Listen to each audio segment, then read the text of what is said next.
Shenzhen Dongmen is a historic and vibrant commercial area located in the Luohu district of Shenzhen.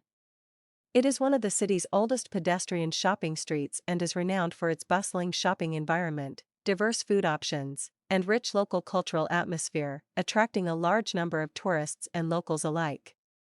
Dongmen is home to a wide variety of shops offering everything from fashionable clothing to electronic products. Additionally, its food streets feature an array of authentic local snacks such as grilled oysters, sweet soups, and braised beef offal, making it a paradise for food lovers. With convenient transportation and proximity to the Luohu border crossing, Dongmen is easily accessible via the Laojia station on Metro Line 1 and Line 3.